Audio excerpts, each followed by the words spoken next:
नमस्कार, मैं हूं सुप्रिया सिंह। शुरुआत करते हैं दिल्ली की 10 बड़ी खबरों की। यमुना की सफाई को लेकर दिल्ली में सियासत जारी।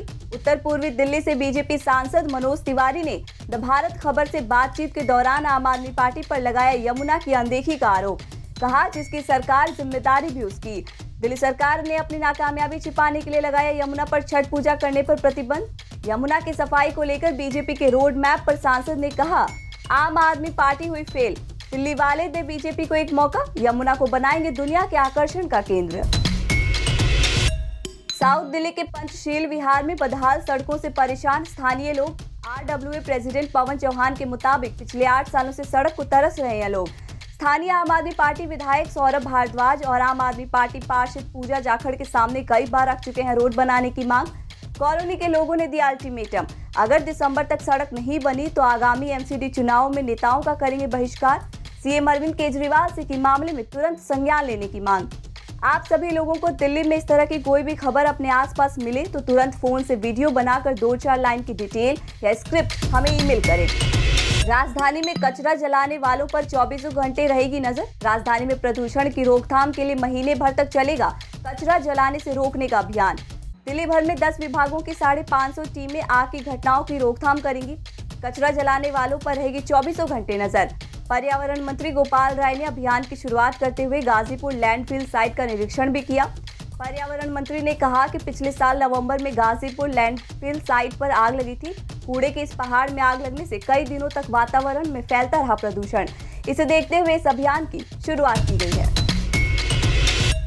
अब एक दिन छोड़कर बच्चों को स्कूल बुलाएगी एमसीडी स्कूल खुलने के बाद बच्चों की पढ़ाई के लिए एमसीडी ने नई व्यवस्था की है। एक सेक्शन में पढ़ने वाले सभी बच्चों को एक साथ क्लास में बैठने की अनुमति नहीं होगी। सेक्शन में जितने बच्चे होंगे उसमें से 50% बच्चे सोमवार, बुधवार और शुक्रवार को क्लास अटेंड करेंगे। बाकी 50% बच्चे मंगलवार, गुरुवार और शनिवार को स्कूल आएंगे।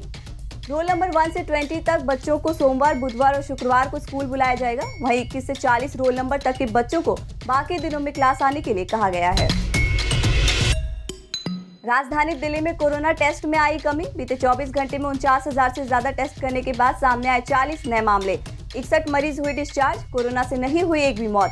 अस्पतालों में 162 और होम आइसोलेशन में 165 मरीज। दिल्ली में कुल एक्टिव केसों की संख्या 367। दिल्ली ट्रेड फेयर 14 नवंबर से होगा शुरू। देसी क्राफ्ट और संस्कृति का रहेगा जलवा। कोविड का प्रभाव 14 नवंबर से आयोजित होने वाले इंडिया इंटरनेशनल ट्रेड फेयर पर भी पड़ा है। इस बार विदेशी भागीदारी काफी कम है। बहुत सी विदेशी कंपनियां नहीं हो पा रही हैं शामिल। इस बार ट्रेड फेयर में केवल 9 देशों की 40 कंपनियां ही भाग ले रही हैं। वहीं इस बार ट्रेड फेयर देखने के लिए आम जनता के आने की इजाजत भी काफी देर से मिली है। मेले के दौरान कोविड प्रोटोकॉल का सख्ती से पालन होगा। एंट्री गेट पर ही लोगों की थर्मल स्क्रीनिंग होगी। मास्क और सोशल डिस्टेंसिंग के नियमों का पालन करना जरूरी होगा। 30 हजारी कोर्ट चैम्बर के बाहर मिला दिल्ली बार एसोसिएशन के कर्मचारी का शव। दिल्ली के हजारी कोर्ट के चैम्बर के बाहर दिल्ली बार एसोसिएशन के कर्मचारी का शव गुरुवार को संदिग्ध हालत में बरामद हुआ है। मृतक की पहचान 35 वर्षीय मनोज के रूप में हुई है। दिल्ली पुलिस की शुरुआती जांच के अनुसार शव पर कोई बाहरी चोट नहीं मिली है। शव को कब्जे में लेकर पुलिस ने पोस्टमार्टम के लिए भेजा। पुलिस का कहना है सच्चाई पोस्टमार्टम की रिपोर्ट आने के बाद ही पता चलेगी। दिल्ली के गांधीनगर में कैशियर से की थी 42 लाख रुपए की डकैती। क्राइम ब्रांच ने दबोचा। दिल्ली पुलिस की क्राइम ब्रांच ने डकैती को अंजाम देने वाले एक लुटेरे को किया गिरफ्तार। आरोपी यमुना पार के गांधीनगर इलाके में अपने साथियों के साथ 42 लाख की डकैती की वारदात को अंजाम देकर फरार था। पुलिस पूछताछ कर उसके नेटवर्क के अन्य बदमाशों का पता लगाने में जुटी है। डार्क नेट के जरिए कनाडा से गांजा मंगाने वाले गिरोह का पर्दाफाश। क्राइम ब्रांच ने 3 तस्करों को किया गिरफ्तार। आरोपी बिटकॉइन में करते थे गांजे की पेमेंट। पुलिस ने इनसे 1873 ग्राम गांजा बरामद किया है, जिसकी अंतर्राष्ट्रीय बाजार में कीमत 35 लाख रुपए से ज्यादा बताई जा रही है। आरोपी डीएचएल कुरियर सर्विस के जरिए मंगाते थे कनाडा से गांजा। एयरपोर्ट पर स्कैनिंग में नहीं पकड़ा जाता था पैकेट। आरोपी पहले भी मंगा चुके हैं गांजे की 2 खेप। दिल्ली में मौसम की पहली घनी धुंध। 4 सालों में सबसे लंबे समय तक बने रहने का अनुमान। Centre for science and environment ने कहा है कि स्मॉग ने दिल्ली और एनसीआर को प्रभावित किया है और अगले 2 दिनों तक हालात के ऐसे ही बने रहने की आशंका है। दिल्ली की एयर क्वालिटी इंडेक्स में लगातार सुधार आ रहा है, लेकिन अब भी ये बहुत खराब श्रेणी में बनी हुई है। स्थिति को देखते हुए एक्सपर्ट्स ने इसे इमरजेंसी करार दिया है और तुरंत एक्शन लेने की जरूरत बताई है।